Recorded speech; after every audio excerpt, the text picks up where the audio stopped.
So today we are studying political economy and strategic autonomy, the architecture of sovereignty, depackaging diaspora mechanics, institutional dependency, and organic competence in volatile terrains. So we're going to start by looking at the matrix of packaged survival, the institutional insulation in Western economies versus organic sovereignty in high-friction environments such as Zimbabwe. The West offers a highly engineered, predictable box. That's steady salaries, you got a credit scoring, and just functional public infrastructure. All of that is available for you. Value is pre-sorted and maintained by external scaffolding, right? So this offers this mirage of agency. It is easy to posture individual mastery when an empire's institutional machinery is doing the structural heavy lifting for you. So you could take that selfie right in the middle of Manhattan, having coffee with all these rich looking people around you and all of that. Your true competence remains untested until you lose the safety net that you have within that particular Western environment that you are in. There's a lot of friction when one introduces the idea of coming back home to Zimbabwe. Because now one's true sovereignty is put to the test. Because when you talk about stepping back onto unpredictable Zimbabwean soil, this is going to strip away the external institutional buffers. It forces an immediate audit of an individual's organic capacity. Who are you outside of that job in the West? I'm not saying it's a bad thing at all. No, we're just having a discussion. Who are you really and truly outside of that? Are you going to fall apart if you are uprooted from that scenario? So when external validation mechanics vanish, a man must rely entirely on his internal cognitive and strategic architecture to survive and build. When you're dropped into a volatile environment like Zimbabwe, what's going to become of you? When dropped into an economy dominated by structural unemployment and rapid policy shifts, theoretical competence collapses if it lacks operational adaptability. Without an institutional employer to package worth, individual value must be generated organically through strategic arbitrage and maneuverability. Are you that person that can maneuver? Are you that person that can be strategic even within that volatile environment? So let's discuss the pathologies of systemic friction. This is where we analyze the dual collapse modes when external scaffolding is abruptly removed.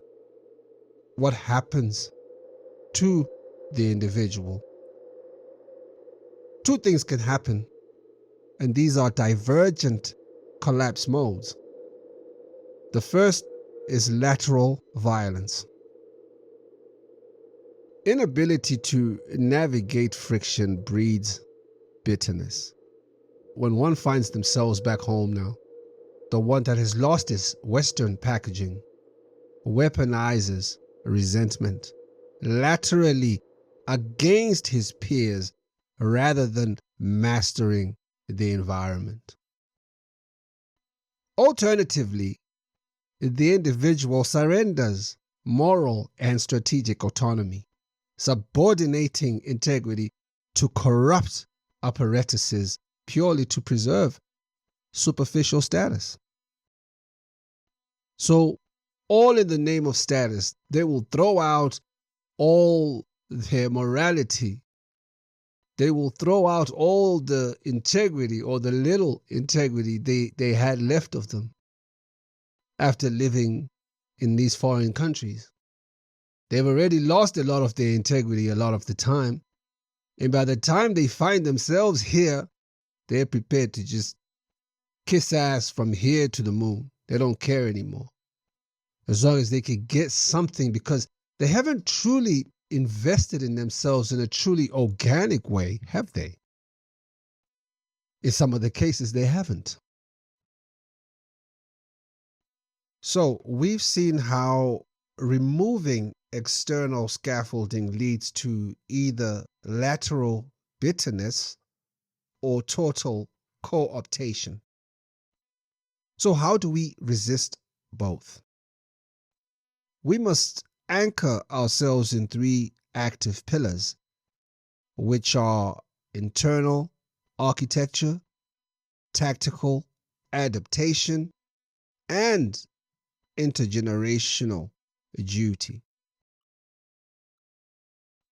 When dealing with this internal architecture, we're talking about constructing autonomous intellectual and financial systems independent of host nation infrastructure.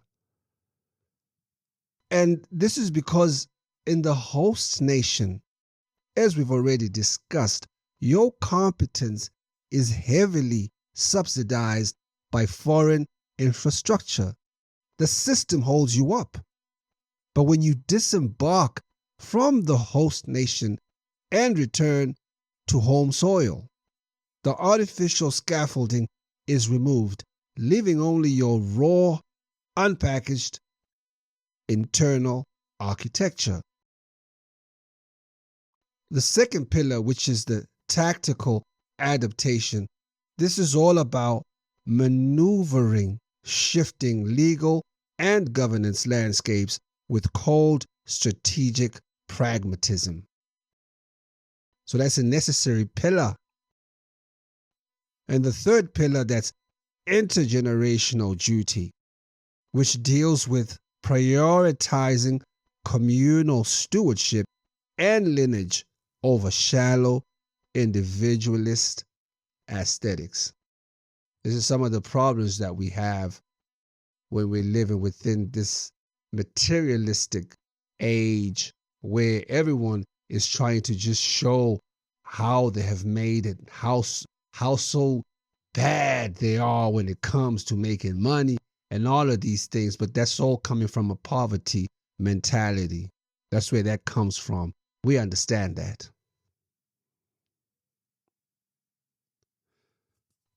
How to navigate post-Cab 3 realities.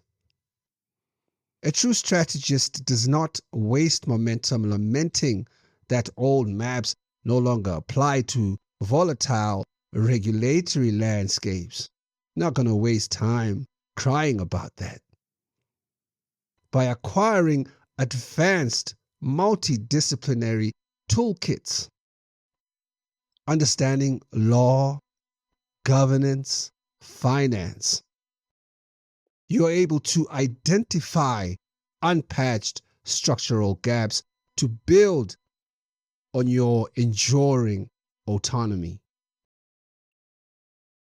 In essence, true sovereignty means you don't need an empire to package you. You build your own internal architecture from scratch. That's what you do. That's how you depackage sovereignty. This is how you develop that cold intellectual blueprint for navigating post-institutional economics, lineage, and strategic autonomy. What am I saying here? I am saying that to depackage sovereignty is to refuse to be a commodity. You're no longer asking the host nation to validate your status, nor are you begging a broken home system to give you permission. You have stripped away the artificial scaffolding. You look at the chaotic soil beneath your feet, and instead of demanding a map, you become the architect.